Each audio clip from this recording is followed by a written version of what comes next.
Buenos días, buenas tardes, buenas noches. Con esta clase iniciamos la cursada de la materia Historia, Política y Gestión del Sistema Educativo y el tema, o los temas, mejor dicho, que vamos a abordar en esta clase van a actuar más bien como una suerte de prolegómeno, de antecedente del foco que tiene la materia, que como ustedes habrán visto en el programa, está centrado en los procesos de reforma desde los años 60, los distintos ciclos de reforma, y hasta la actualidad y los procesos de política educativa que se vienen desarrollando. En este sentido, esta clase en buena medida va a condensar no solamente digamos, el proceso de conformación, de expansión y crisis del sistema educativo, sino va a intentar marcar algunas características y rasgos que tienen los sistemas educativos en general y en particular en el caso de Argentina, que nos permitan ver en qué medida, y esta es un poco la clave que hacia el final de la exposición vamos a comentar un poco más, en qué medida estos rasgos que marcan la historia del sistema educativo llegaron a un punto de crisis y de conflicto para el cual las reformas constituyen distintos intentos de respuesta a esta crisis del sistema educativo, en particular en la Argentina, pero podemos pensarlo también como un proceso más global. En este sentido, la exposición que voy a hacer tiene tres momentos o tres tópicos que vamos a trabajar. En primer lugar, vamos a hacer una primera, digamos, grandes definiciones que remiten a las distinciones de escuela, educación y sistema educativo a modo de marco conceptual, ya que el foco de la materia está centrado en los sistemas educativos. Una segunda instancia, un segundo momento de la clase, ahí vamos a abordar en particular el momento de conformación del sistema educativo, o sea, cómo son los orígenes, cuáles fueron las razones que están que explican en cierto momento las características y momentos de fundación, y vamos ahí en esa etapa tratar de avanzar en caracterizar algunos rasgos que hasta el día de hoy podemos observar en el sistema educativo.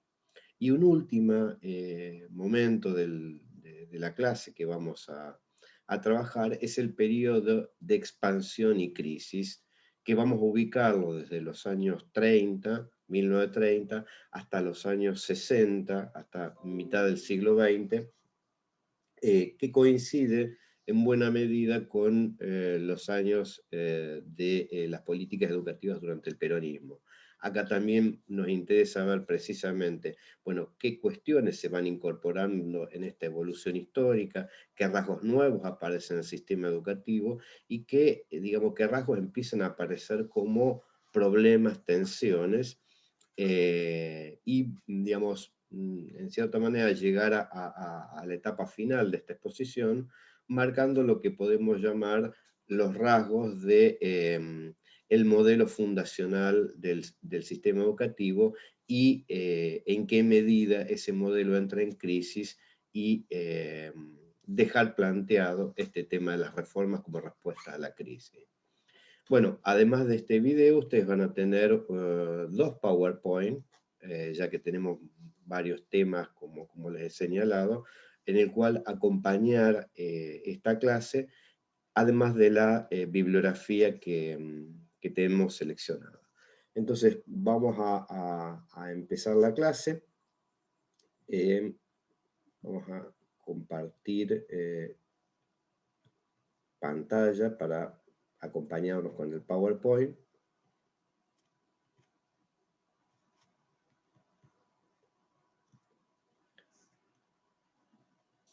Perfecto.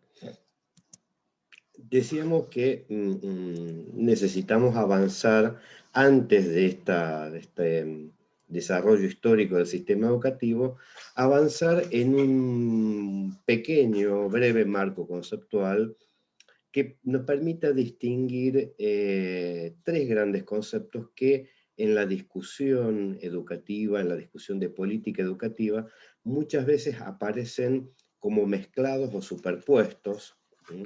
Y tienden a confundirse, como son los términos educación, escuela y sistema educativo.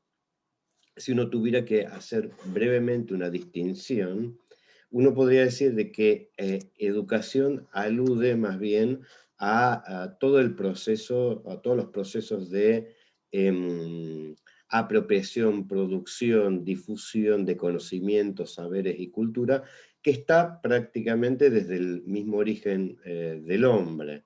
En este sentido, uno podría decir que la idea de educación es la idea más general y más amplia, y por tanto bastante más elusiva para poder analizar los fenómenos específicos, ¿no? De la educación, como vamos a remitir a la idea de escuela. La idea de escuela o la noción de escuela es una noción mucho más acotada. ¿Por qué? Porque alude a una forma institucionalizada de esos procesos educativos. Dicho de manera más sencilla, si bien los procesos de producción, apropiación de conocimientos, saberes, esto que llamamos educación, esos procesos no solamente acontecen en la escuela es una forma institucional precisamente en que se dan esos procesos. Y como en términos, digamos, históricos, la escuela más bien una creación, digamos, del siglo XVI. Ustedes ven en esa imagen, bueno, cómo eran los principios, los orígenes de la escuela, que se parecía bastante más a un aula. Hacia el siglo XX, fin del siglo XIX, va a adoptar la forma que acá ven, lo que se llama el modelo de instrucción simultánea y el modelo gradual, en el cual ya la escuela, de esa primera característica de aula, va a ser pensada como un conjunto de aulas en el cual los alumnos, como ustedes también saben, están ordenados por edades, por edades crecientes, en un modelo en el cual está centrado de un maestro con un conjunto de alumnos. Bien, ese modelo se va a expandir a nivel mundial y se conoce a ese proceso como proceso de escolarización. O sea, la escolarización es cuando se generaliza esta forma específicamente educativa que es la escuela y que, digamos, no es el objeto de esta clase, pero en realidad hubieron otras formas institucionales de darse estos procesos educativos, pero la forma dominante que adoptó fue la idea de escuela. Por eso es que precisamente hasta el advenimiento de la pandemia, estos rasgos que definían lo que era la escuela, con sus características, esta situación en la cual nos encontramos cada uno de ustedes mirando su pantalla, su celular o su computadora, y yo en mi casa dando la clase, bueno, ponen en duda si efectivamente podemos pensar que esto todavía tiene los rasgos de aquella escuela. Pero sin meternos en esos debates, digamos que los sistemas educativos son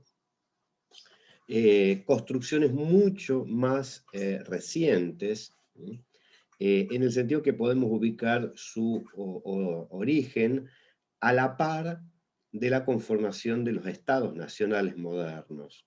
En este sentido, vamos a decir que los sistemas educativos son causa y a su vez son consecuencia de los estados nacionales. ¿En qué sentido? Bueno, en el sentido que los sistemas educativos van a cumplir una serie de funciones que ya las vamos a desarrollar con un poquito más de detenimiento, pero que nacen como una estructura que tiene ciertos rasgos y que vamos a enunciarlos acá.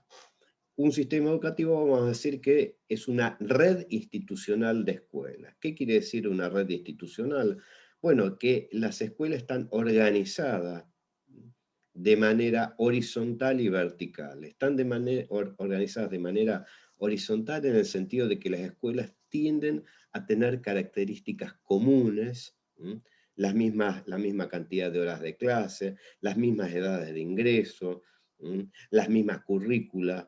Digamos de que el proceso en que se va estructurando un sistema educativo es un proceso de estandarización, en este sentido de regulación de las prácticas de los actores y los contenidos de estas instituciones. Entonces, va a ser digamos, una red institucional organizada de manera horizontal, en el sentido de que señalábamos de una homología de las instituciones, pero también van a estar organizadas de manera vertical, esto es, en el cual los niveles, el nivel preescolar, primario, secundario, universitario, van a estar articulados. ¿Qué quiere decir esto?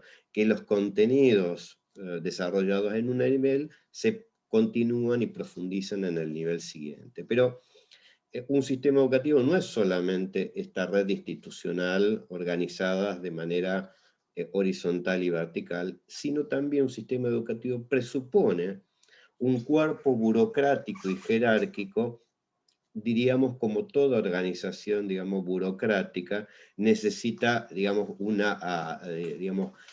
agentes especializados en el control y la regulación de estas instituciones. De ahí que hay una relación de jerarquía entre maestro, director, inspector, nivel central.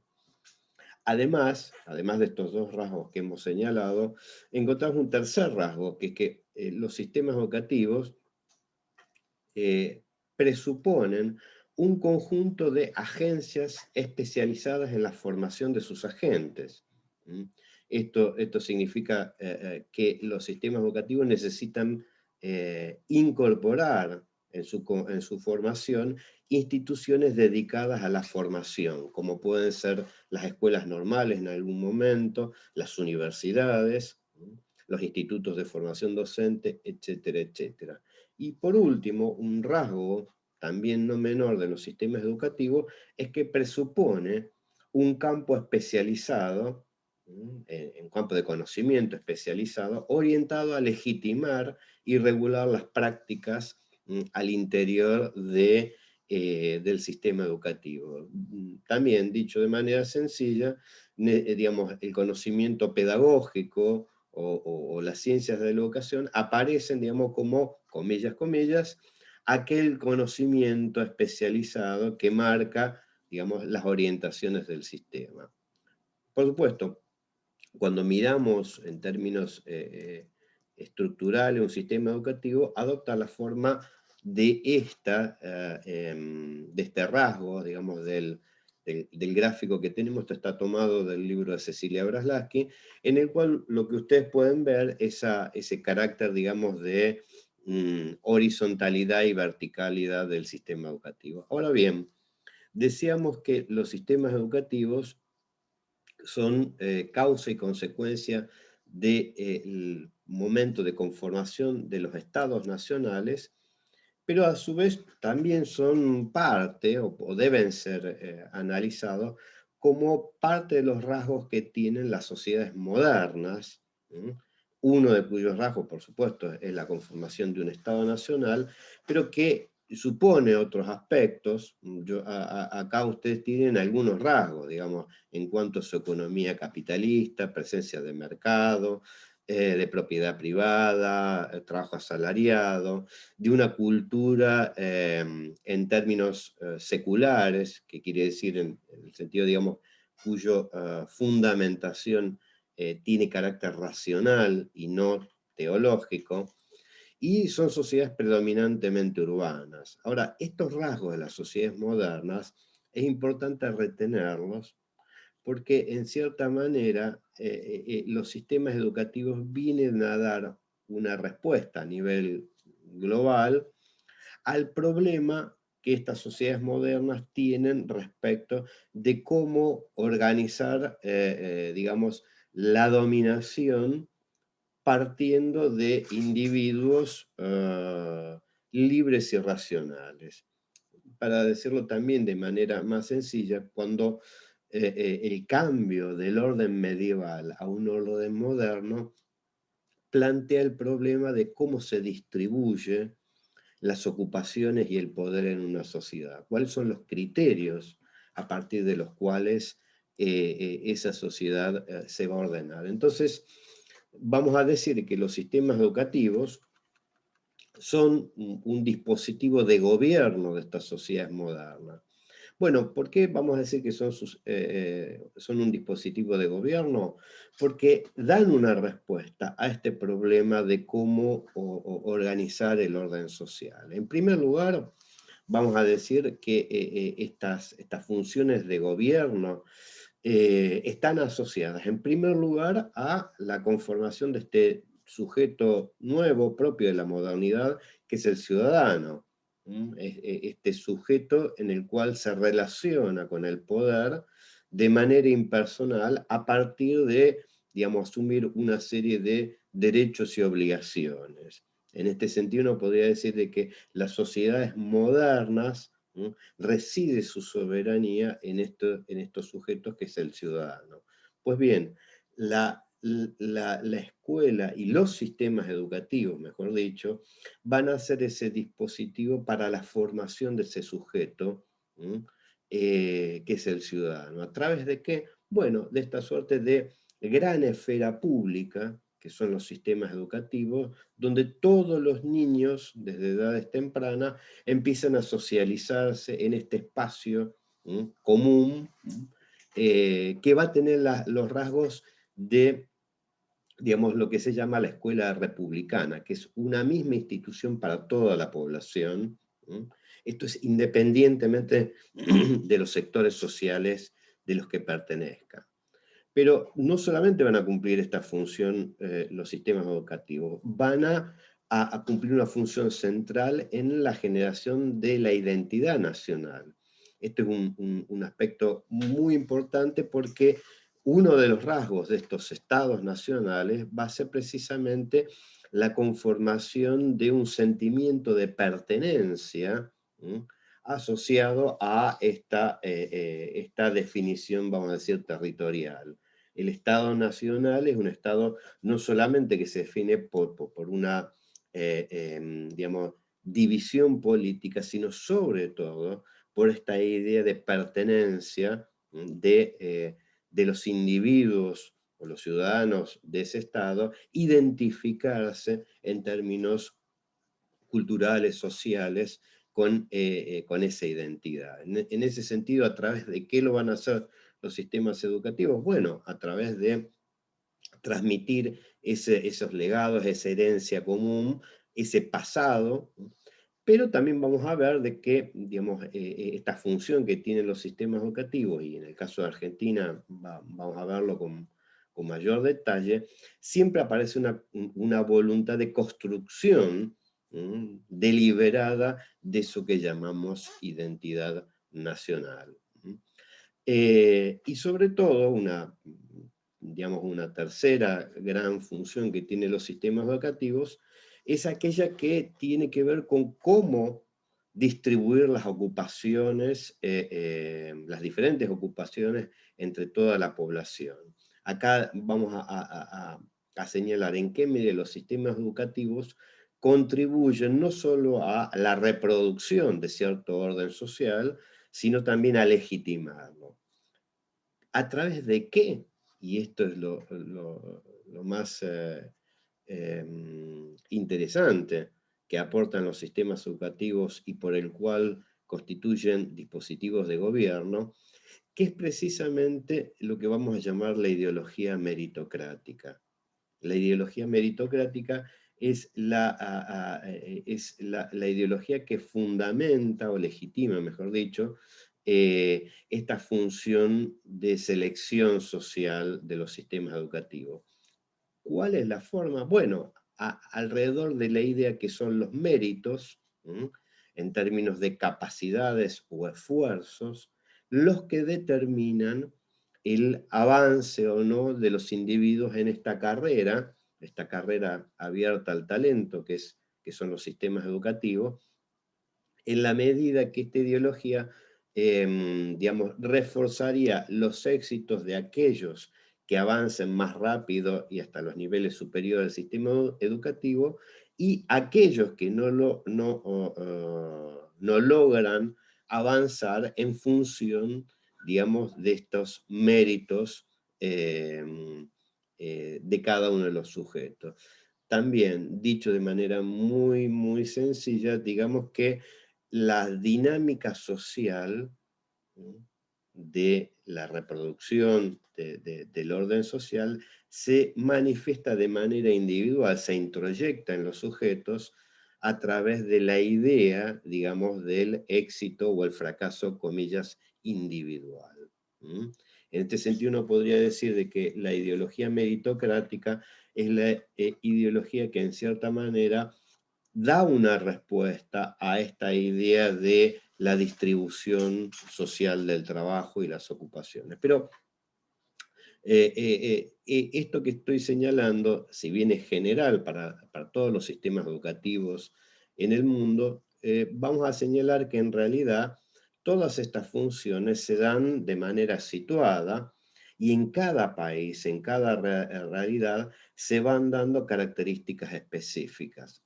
¿Por qué señalo esto? Porque el caso de Argentina va a ser es un caso bien interesante para contraponerlo en relación a otros procesos como vamos a ver en América Latina. Pero sin detenernos más, vamos a avanzar en cuál ha sido la conformación en particular del sistema educativo en la Argentina.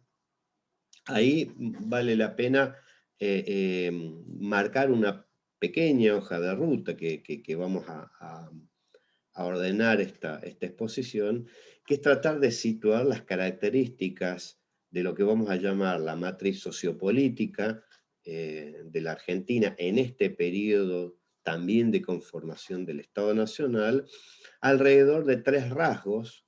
Quizás muchos de ustedes ya lo han estudiado en otras disciplinas u otros lo han escuchado, que en la Argentina de fines del siglo XIX, esa matriz sociopolítica que va a caracterizar, digamos, la podemos caracterizar, mejor dicho, por un modelo económico que está organizado alrededor del llamado modelo agroexportador, en el sentido de que el país se va a insertar globalmente como productor de carnes y cereales. Desde el punto de vista político, el Estado que se va a constituir a partir de la Constitución de 1853 y 60, un tipo de Estado de carácter liberal. ¿Liberal qué quiere decir? Bueno, que en el cual el Estado como agente va a intervenir mínimamente en la esfera económica. Se va a dedicar digamos, a áreas como en este caso la educación, la seguridad, pero digamos, no va a ser un Estado que va a intervenir en la esfera económica.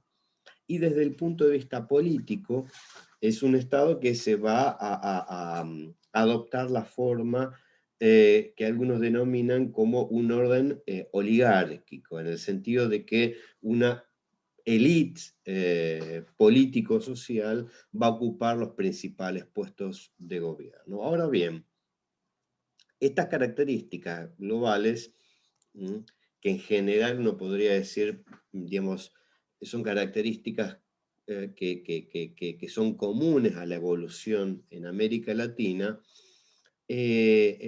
Argentina va a aparecer con un rasgo bien interesante, que es la temprana creación, expansión y masificación de su sistema educativo.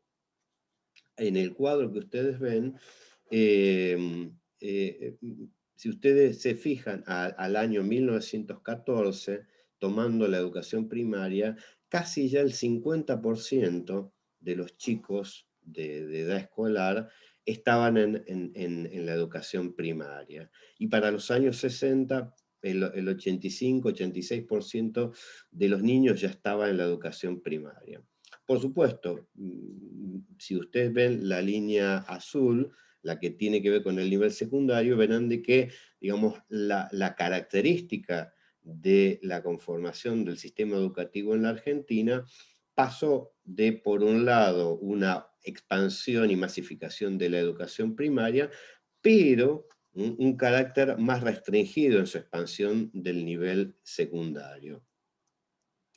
La pregunta es, ¿por qué razón tan tempranamente? Cuando decimos tan tempranamente, estamos diciendo de que Argentina fue contemporánea a los sistemas educativos europeos en el proceso de conformación. Bueno, ¿por qué fue tan temprana esta expansión y masificación? ¿Qué cuestiones operaron en este desarrollo temprano? En ese sentido, ustedes tienen un texto, tienen dos textos de Juan Carlos Tedesco, que yo voy a hacer alguna referencia a la hipótesis que él plantea para explicar por qué razón se dio tan tempranamente esta expansión del sistema educativo. Y él señala diciendo de que las razones por el cual las clases dominantes en la Argentina impulsaron la creación de un sistema educativo, dice, no fueron razones económicas. No fueron razones económicas en el sentido que el modelo agroexportador no demandaba una población que sepa leer, escribir y nociones del cálculo. Las tareas del campo no requieren saber leer, escribir o calcular. Entonces dice, las razones no fueron económicas, sino fueron políticas. Entonces, estas razones políticas se explican, entre otros aspectos, con un rasgo que va a tener Argentina, Uruguay, parte Chile, que es el peso que tuvo la inmigración en los orígenes de la nación argentina. Bueno, acá ustedes tienen algunas fotos de la llegada de inmigrantes a Buenos Aires. Ustedes piensen de que hacia las primeras décadas, hacia el centenario, 1910, la ciudad de Buenos Aires, el 70% de su población eran inmigrantes. Y una inmigración que va a abarcar desde los países como Italia, España, hasta países de Europa del Este, y que, digamos, no solamente los inmigrantes van a tener un impacto en la configuración social y cultural argentina, sino va a traer aparejado una serie de problemáticas que, como ustedes ven, se va a manifestar en lo que algunos llaman la cuestión social, el problema habitacional,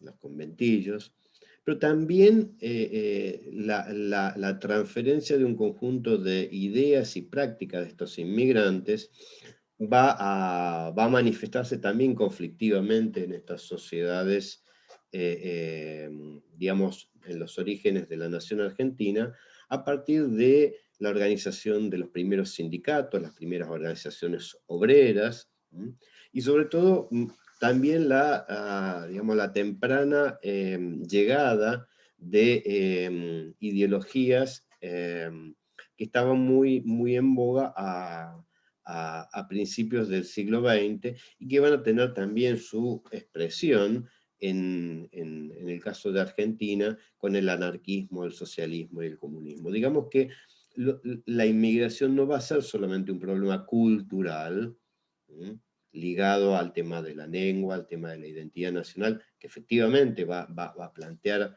una serie de preocupaciones en las clases dominantes, sino también desde el punto de vista del orden político, en el sentido de cómo precisamente generar dispositivos de dominación. En el caso de los inmigrantes, no solamente trajeron estas ideas, sino también trajeron sus escuelas. Cada una de las colectividades va no solamente a conformar sus sociedades nacionales, de italianos, de las distintas regiones de Italia, o de españoles también de sus distintas regiones, sino también van a generar sus propias escuelas.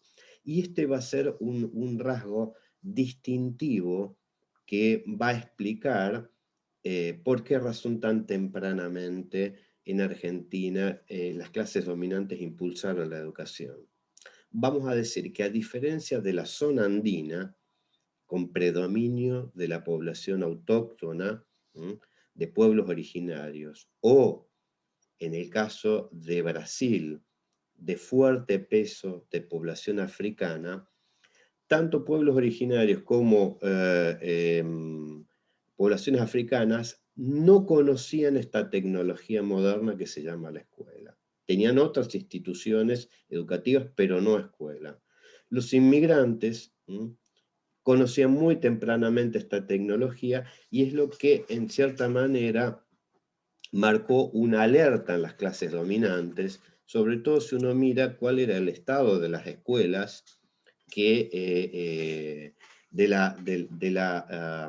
los primeros años de conformación de la nación argentina. O sea, la alerta de las clases dominantes era no solamente en las características de la escuela, sino precisamente en cómo, digamos, estos sectores sociales inmigrantes, digamos, ponían en el centro también de su acción la relevancia del conocimiento en la formación, en la reproducción, digamos, social. Y esto es lo que está en la base precisamente de la decisión de las clases dominantes de avanzar en la creación de un sistema educativo, en primer lugar, nacional, masificado, laico y gratuito. Ahora vamos a analizar por qué razón estos rasgos van a tener en el caso de Argentina. Decíamos hace un rato que los sistemas educativos tienen ciertos rasgos, ¿no? Bueno, si miramos lo que vamos a llamar las presidencias fundadoras, fundadoras en el sentido de... A ver.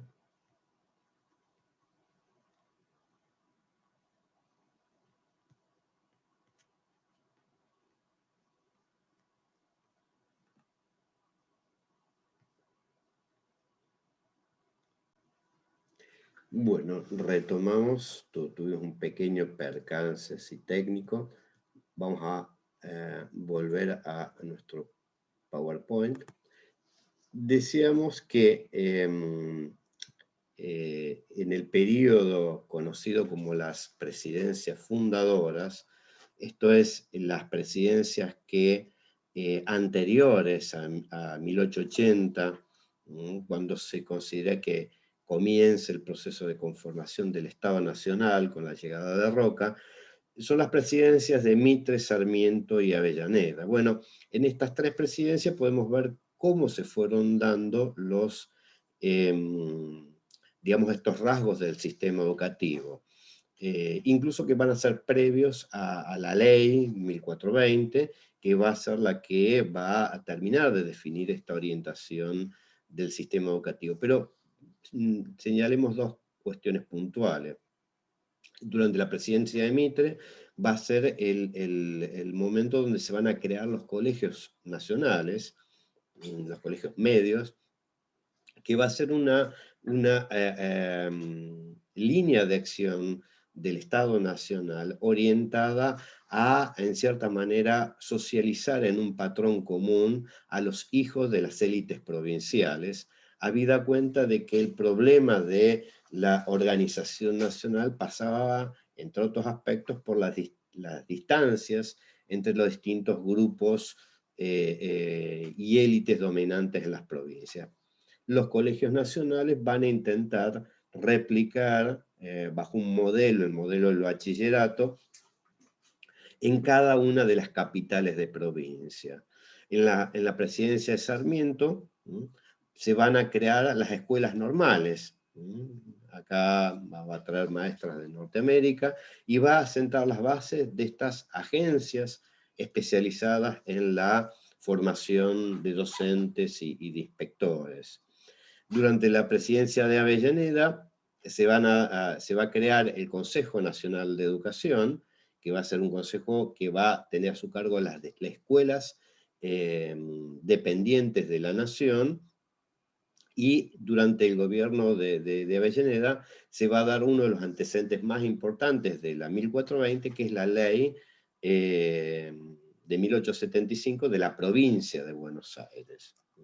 Digamos que para 1884, que es cuando se sanciona la ley 1420, digamos, todas estas instituciones empezaban a consolidar este modelo de sistema educativo, en el cual va a ser un sistema abierto y masivo en el nivel primario, por ello este rasgo de laicidad, o sea, digamos, de no establecer ni entregar la escuela a la iglesia, sino la idea de neutralidad escolar, gratuita, en el sentido de poder incorporar al grueso de la población, y obligatoria, o sobre todo obligatoria, en el sentido de, digamos, de competir la escuela pública con esas escuelas de los inmigrantes. En cierta manera, el Estado va a actuar, por un lado, seduciendo a esta población con la escuela, y por otro lado, regulando y expropiando, o estatalizando, mejor dicho, esas escuelas de los inmigrantes, en el sentido de que, digamos, el Estado aceleradamente va a tener un monopolio de la educación en términos de las características, en términos de contenidos, de la organización, de formación de los maestros, etcétera, etcétera. Digamos de que en los años posteriores se va a consolidar este modelo en el cual la escuela media y sobre todo la universidad va a tener por función la preparación de las élites. La escuela primaria, orientada a los sectores populares, bajo esta idea meritocrática, va en cierta manera, canalizar el conflicto social alrededor de las expectativas educativas. Y en ese sentido, vamos a decir de que también la escuela pública fue muy exitosa en esta tarea, en el sentido de que va a permitir el acceso a hijos de inmigrantes al sistema educativo que, digamos, aceleradamente van a presionar sobre el nivel medio y van a posteriormente acceder en la universidad. En ese sentido, uno podría decir de que Argentina tiene este rasgo, digamos, en el cual sus élites tienen este carácter más bien plebeyo en términos de ascenso social. Digamos que en los años posteriores, este primer modelo de conformación del sistema educativo se va a consolidar con una ley también muy importante, que es la ley Laínez, en 1905, que va a autorizar al Estado Nacional a crear escuelas en territorios provinciales. En cierta manera, el Estado el Estado Nacional va a compensar estos déficits a nivel de las provincias. Si ustedes miran estos datos, van a ver cómo en aquellas provincias, como el caso de Buenos Aires, que van a ser predominantemente las escuelas provinciales, mientras que si ustedes ven en Santiago del Estero, casi las escuelas nacionales duplicaban un poco más de las escuelas provinciales. Esto va a marcar en qué medida el problema educativo va a ser una cuestión de las élites dominantes a nivel nacional. No va a ser una preocupación de las élites locales. En rigor, cuando uno mira, y acá volvemos a la, a esta pregunta inicial que hacíamos, bueno, ¿por qué razón tempranamente las clases dominantes desarrollaron un sistema educativo? Vamos a decir que en cierta manera fue la respuesta frente a este desafío que planteaban estos nuevos sectores que eran los inmigrantes. En ese sentido, digamos, la idea de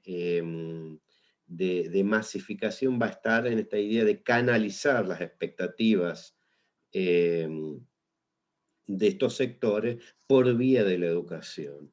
Y decíamos que esto fue muy exitoso y lo vamos a ver, y con esto vamos a ir cerrando esta digamos, primera etapa, digamos, de esta clase, con los acontecimientos hacia 1918 con la reforma universitaria. En cierta manera uno puede leer el fenómeno de la reforma universitaria como parte de estos nuevos sectores que van a conformar las nacientes clases medias, ¿sí? Que van a demandar mayores niveles de participación y acceso en las instituciones formadoras de las élites como es las universidades. Digamos que hacia 1930 este sistema educativo va a avanzar en su expansión, pero también tempranamente va a haber distintos intentos de reforma que no van a tener éxito, pero sí es importante mostrar o señalar de que las reformas en el caso de Argentina van a tomar como centro principal la cuestión de la escuela media. La escuela media va a ser, en cierta manera, la válvula, digamos, que va a marcar el paso de este ascenso de clases medias, sectores populares a clases medias, y va a marcar el acceso, las posibilidades de acceso a la universidad. Si uno pudiera mirar en el largo plazo la discusión sobre las reformas educativas en Argentina, vamos a ver, y eso lo vamos a desarrollar en próximas clases, va a girar fuertemente sobre el lugar y función de la escuela media.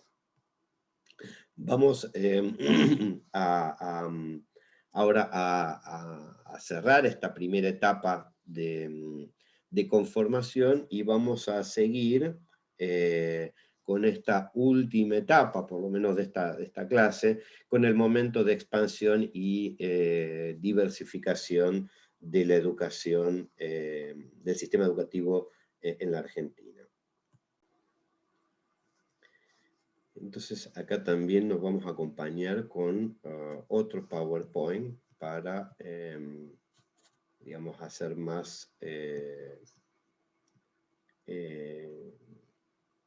explícita y orientadora la clase. Decíamos de que el periodo que vamos a explorar es el periodo de más o menos, digamos, a partir de la década del 30 hasta finales del peronismo. En este sentido, vamos digamos, también necesitamos hacer algunas precisiones en cuanto a los cambios en la matriz sociopolítica, como señalábamos hace un rato, en el caso del momento de formación del Estado. Digamos que en los años 30 marca el momento de crisis, de agotamiento de este modelo agroexportador, que coincide con una crisis económica, pero también coincide con cambios en el orden global, que va a marcar, en cierta manera, un momento, a partir de esa crisis, de intervención por parte del Estado, ¿sí?, en la esfera económica. A esto vamos a llamarle el momento de emergencia de un nuevo modelo de desarrollo que vamos a caracterizarlo como de sustitución de importaciones. ¿Por qué? Bueno, porque en el contexto de los años 30, 40, Segunda Guerra Mundial, digamos, el Estado va a tener que impulsar un desarrollo de industria para compensar aquellas imposibilidades de los países que están en conflicto bélico de exportar sus productos para la periferia mundial. en cierta manera, digamos, esto va a impulsar un inicio de un proceso de industrialización.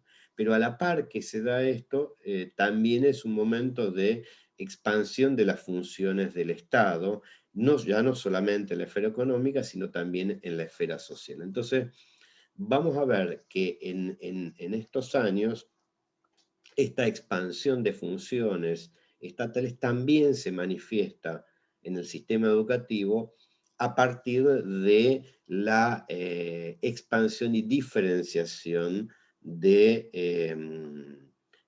los que vamos a llamar las distintas modalidades. Pero, bueno, en este cuadro tenemos una pequeña síntesis de los rasgos de estos modelos de desarrollo. No nos vamos a detener, pero lo van a encontrar en la bibliografía.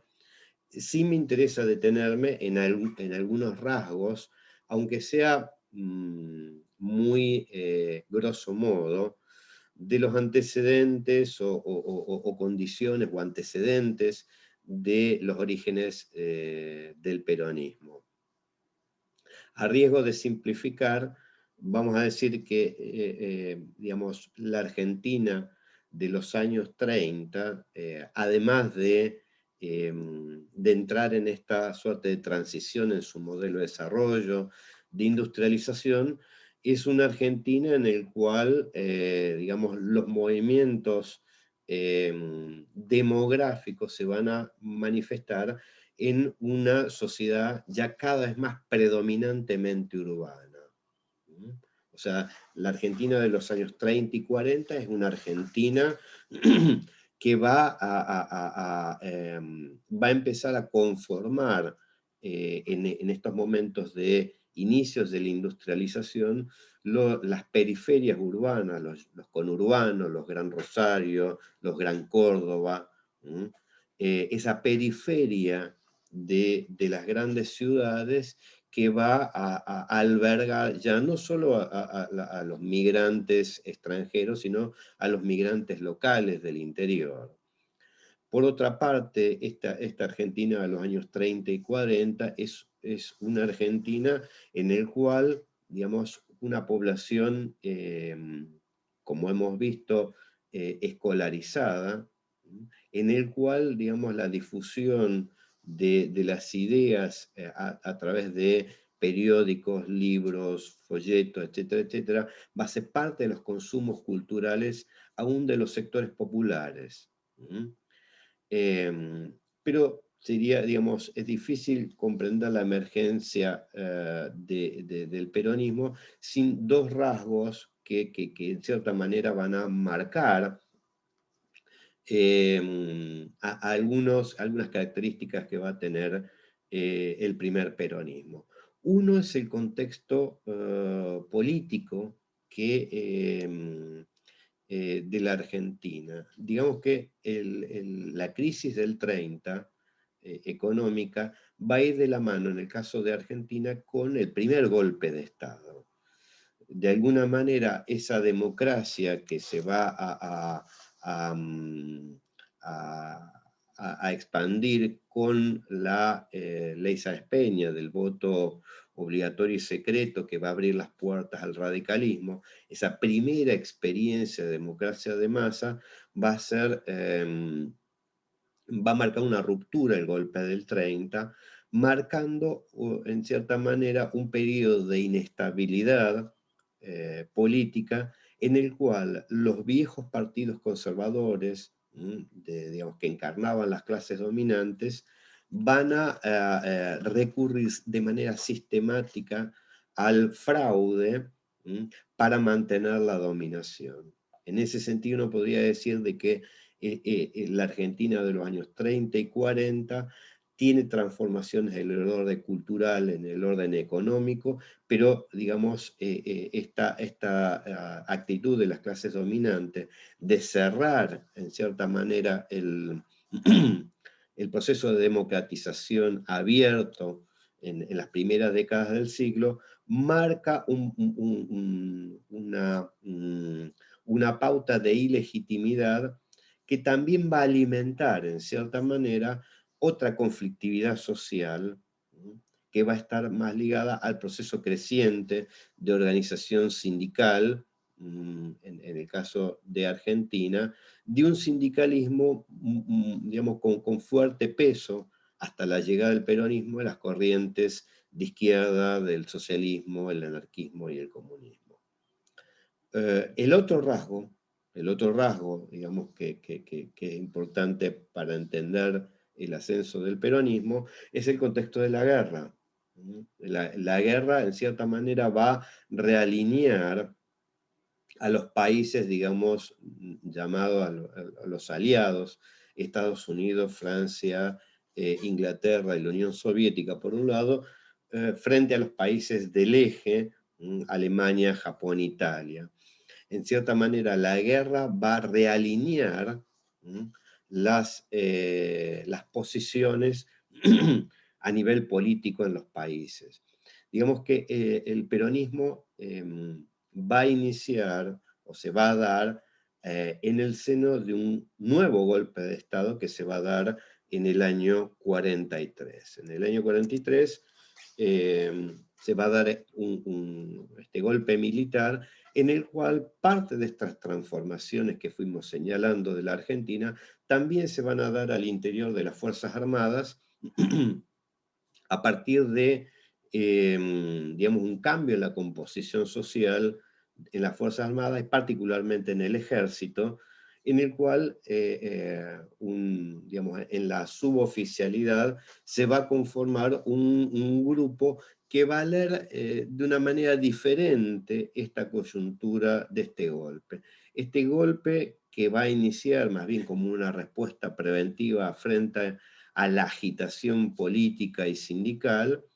este grupo de suboficiales, en el cual va a estar el entonces coronel Perón, va a leer esta situación en la clave de es necesario dar respuestas a estas demandas que se plantean, y esto es lo que en cierta manera, leyendo otras experiencias internacionales, de cómo conformar desde el Estado una serie de cambios a nivel social, laboral y económico. Digamos que el peronismo va a surgir en cierta manera como esta expresión más bien plebeya, de respuesta frente a esta crisis como una respuesta desde arriba, desde el Estado. Bueno, ¿por qué señalo estas cuestiones? Porque en su propia conformación, este primer peronismo va a tener esta combinación de, por un lado, sectores militares, por otro lado, sectores sindicales que se van a sumar a este primer peronismo, por otro lado, la iglesia, que va a ver en el peronismo, en este primer peronismo, la posibilidad de recuperar terreno en materia educativa y en el peso a nivel social, y va a quedar, por otro lado, la universidad, las clases medias, los partidos políticos, en cierta manera a generar una suerte de polarización, que en cierta manera va a marcar una heterogeneidad en ambos polos de distintos sectores. En esa heterogeneidad y en esas contradicciones hay que leer las políticas educativas durante el peronismo. Entonces, ¿en dónde lo podemos ver estas tensiones y contradicciones que va a tener el peronismo? Bueno, en cómo, digamos, en la actitud, por un lado, de impulso a la educación técnica que va a tener el peronismo, habida cuenta de que ese sector social digamos, estaba expectante de ciertas ofertas educativas para el cual el sistema educativo tal cual se había formado, ahora vamos a verlos en datos, predominaba las opciones, digamos, de bachiller, de perito mercantil o las escuelas normales. Por otro lado, parte de estas contradicciones, ahora en un ratito vamos a profundizar un poco más, el vínculo con la Iglesia no solamente se va a manifestar en el retorno de la educación religiosa a la educación primaria y media, o sea, la ruptura con la laicidad, sino también la incorporación del subsidio a la educación privada a partir del Estatuto del Docente Privado, una institución que hasta el día de hoy se continúa. ¿En qué consiste? Bueno, que en la Argentina el subsidio de la educación privada no es a la institución, sino a través de cargos docentes.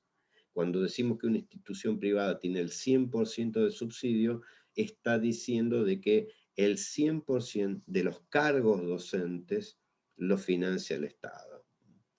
Y parte de estas contradicciones, por señalar las tres más relevantes, bueno, la conflictiva situación o relación que va a tener el peronismo con la universidad. Pero vayamos a ver en qué se manifiesta este momento de diferenciación y diversificación del sistema educativo. Acá en este cuadro ustedes pueden ver cómo desde el 30 al 55 las distintas modalidades fueron cambiando el peso relativo. O sea, si ustedes ven que en los años, hasta el año 45, el bachillerato era la modalidad dominante con el 30%, en los años siguientes va a reducir su peso en función del aumento de la presencia de la educación industrial, de la modalidad industrial. Digamos, este aumento de la modalidad industrial, uno puede pensar de que nunca modificó esta tendencia dominante de la modalidad del bachillerato o de la educación o de las escuelas normales, de la formación de maestros, que va a tener aproximadamente entre el 45 y el 50%. Acá tenemos otro dato que tiene que ver, podemos ver el ritmo de la expansión del sistema educativo y cómo, digamos, va expandiéndose también en paralelo la educación privada. Acá tenemos el cruce entre modalidades y porcentajes de educación público-privada. Fíjense que, por ejemplo, en el caso de la educación industrial, el principal oferente va a ser el Estado, mientras que en las escuelas normales, en la formación docente, el sector privado, que vamos a decir, hasta los años 60 va a ser casi exclusivamente la Iglesia, una presencia mucho más significativa, lo mismo que en el secundario. Dicho de otra manera, la Iglesia va a mirar con atención estas modalidades que van a estar asociadas al peso, a la influencia que va a tener en los sectores medios y altos en Argentina. Vamos a las innovaciones del peronismo en materia de educación técnica. Decíamos de que va a atender a buena parte de su base social. Este cuadro ustedes tienen, digamos, las distintas modalidades de la enseñanza técnica. A comienzos del diseño peronista, la educación técnica consistía en escuelas industriales, en las escuelas de artes y oficios, en las cuales estaban para aquellos que no habían completado la educación primaria o tenían pocos años, 1 o 2 años de educación primaria, digamos, era una opción laboral. Las escuelas técnicas de oficio, que digamos, eran para aquellos que tenían primaria completa y eran una formación técnico especializada que no era la educación industrial. A estas modalidades el peronismo va a incorporar una serie de innovaciones que vamos a señalarlo porque también, en buena medida, esta discusión respecto de la educación técnica o la educación para el trabajo también va a ser un tema recurrente en la discusión educativa nacional. El peronismo va a incorporar, digamos, distintas alternativas. Para el nivel secundario, quizás la innovación más importante van a ser las escuelas fábrica. Esta idea de incorporar en los ámbitos de trabajo, para aquellos que no habían terminado la escuela primaria o no habían terminado la escuela secundaria, incorporar en el lugar de trabajo ámbitos educativos, una suerte de educación dual, o educación en el ámbito de trabajo. Para el nivel primario va a incorporar, además de las escuelas de artes y oficios que ya estaban, las llamadas misiones monotécnicas, que serían algo así como cursos preparatorios en oficios, con ofertas a término ¿qué quiere decir? Digamos, que puede tener 1 o 2 años y se replicaba en otro, que van a ir conformando lo que va a ser una suerte de subsistema educativo a partir de la Comisión Nacional de Aprendizaje y Orientación Profesional. Esta comisión va a incorporar nuevos actores educativos a la definición de política. En la medida que va a incorporar a los sindicatos, va a incorporar a los empresarios en la definición de políticas educativas. Esto para los años 40-50 va a ser una innovación porque hasta ese momento la educación básicamente estaba en manos de los propios docentes, inspectores, digamos, en aquellos sectores propios del sistema educativo. Digamos que el peronismo también va a innovar en otro aspecto que tiene que ver con, bueno, un debate que también se va a continuar en las décadas siguientes respecto de la politización de los contenidos escolares. En ese sentido, la historia de la educación, el peronismo va a llamar la atención respecto de, sobre todo en la última etapa, después de la muerte de Eva Perón, en que el régimen entra en una etapa de culto a la personalidad y de fuerte partidización, digamos, de los contenidos educativos y que va a quedar plasmado en los libros de texto, ¿no? Acá también hay una discusión interesante respecto del lugar de la ideología en la escuela, y que en cierta manera va a cruzar, digamos, va a cruzar, va a polemizar, digamos, con la idea de neutralidad escolar, ¿no? Solamente 2 cuestiones, aunque daría para más. Vamos a decir lo siguiente: si bien la escuela y los sistemas educativos, como decíamos al principio, contribuyen a legitimar cierto orden social y por tanto transmiten ciertas ideologías como la ideología meritocrática, vamos a decir de que esta función ideológica no tiene las mismas características o no asume las mismas características cuando esa imposición ideológica se da de manera mucho más abierta, encubierta, mucho más directa, mejor dicho, que cuando ésta tiene este carácter, digamos, más encubierta, por decirlo, más ideológica en el sentido de esta suerte, digamos, de falsa conciencia, aunque no sería, no estaría bien dicho, digamos. Vamos a hacerlo de esta manera en términos de Bourdieu. Bourdieu dice que la escuela, digamos, una de sus funciones es inculcar un arbitrario cultural. Este es un contenido que está orientado, que aumente ese arbitrario cultural cuando más velada es la forma de manifestarlo. Dicho de otra manera, cuando el docente en sus formas aparece más amplio, más plural, más democrático, más violenta es la imposición de ese arbitrario cultural.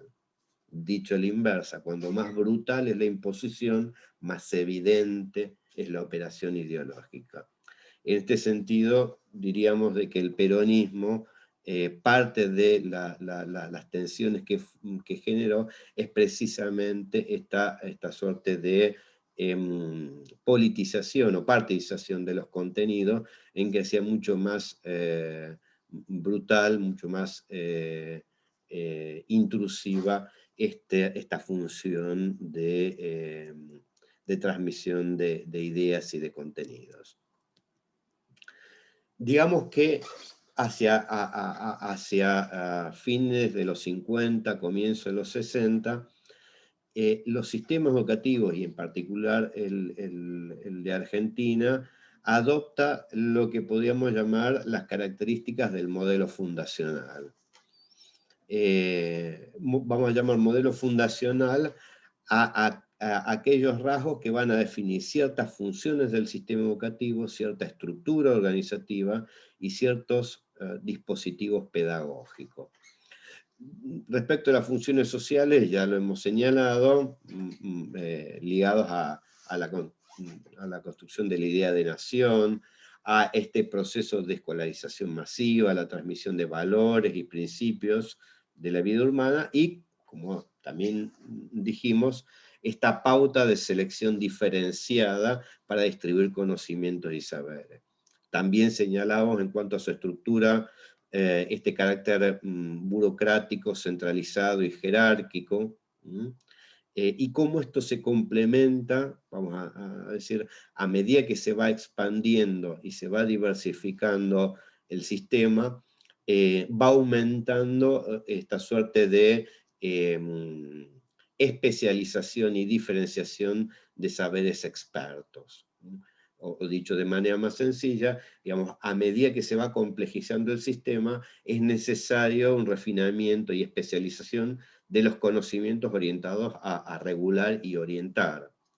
Y desde el punto de vista de los dispositivos pedagógicos, vamos a decir de que este modelo fundacional se caracteriza por la idea de planes y programas de estudio, en el sentido de que una secuencia de contenidos o de disciplinas, en la regulación de las prácticas, y esto es muy importante porque tiene que ver con la didáctica llamada positivista, esta idea de que había ciertos pasos, pasos para aprender a leer, pasos para aprender las funciones matemáticas, que había un orden respecto a cómo procesar distintos conocimientos, cómo enseñar distintos conocimientos. Y por supuesto, el papel que va a cumplir en esta regulación los libros de texto, los rituales escolares, las imágenes, etcétera, etcétera. Digamos de que estos rasgos a comienzos de los años 50, 60, vamos a decir que entran en crisis. Crisis en el sentido de que ya aquellas funciones que habíamos señalado al principio de la clase, ya estos sistemas educativos empiezan a mostrar distintas falencias, distintas dificultades para poder cumplir. Y digamos, la pregunta por la crisis de los sistemas educativos va de la mano de una segunda pregunta, que es ¿qué tipo de crisis es esta? Si es una crisis coyuntural, coyuntural en el sentido si es pasajera, si atañe a alguna esfera, a algún ámbito del sistema educativo, o es una crisis estructural, en el sentido de que es generalizada. Sobre estas discusiones van a girar buena parte del pensamiento educativo de las próximas décadas, incluso, digamos, hasta la actualidad, digamos, en función de los últimos hechos, una recurrencia a pensar esta idea de crisis de los sistemas educativos que se va a manifestar en términos de crisis, ¿m? En lo que algunos autores como Cecilia Bralaski señalan de que los sistemas educativos se han desconfigurado, se están desconfigurando, están perdiendo la forma. ¿M? Los niveles empiezan a volverse indiferenciados. No sabemos si hay que enseñar a leer y escribir en el secundario o en la universidad. ¿M? Si los niveles, se empieza a dudar alrededor de cuáles son las funciones que tiene cada nivel. Las prácticas burocráticas y rutinizadas. La idea de que, ustedes habrán escuchado muchas veces la frase de la educación es un como si, que se cumplen ciertos rituales, los profesores hacen como que dan clases, los alumnos hacen como que aprenden, las autoridades hacen como conducen, etcétera, etcétera. Digamos, la práctica se vuelve rutinizada, sin sentido, sin eficacia. Los problemas de gobernabilidad del sistema, de gobernabilidad en términos de que los actores cada vez reparan menos en las orientaciones de los niveles centrales y más bien cada actor tiende a actuar según su buen saber y entender. Y que quizás la prueba más evidente de esta crisis de los sistemas educativos, algunos lo llaman de jerarquización cognitiva, otros lo llaman pérdida de relevancia de los contenidos y otros más llanamente la pérdida de calidad. La idea de que digamos, los sistemas educativos ya no proveen, no tienen capacidad de enseñar conocimientos socialmente relevantes, conocimientos significativos, que perdieron eficacia en transmitir esos conocimientos. Bueno, sobre estos rasgos, que en las décadas del 60, del 90, del 2000, vamos a volver, pero digamos, van a girar un poco en estos interrogantes que aluden a definir cuáles son los problemas, qué tipo de crisis la que tienen los sistemas educativos.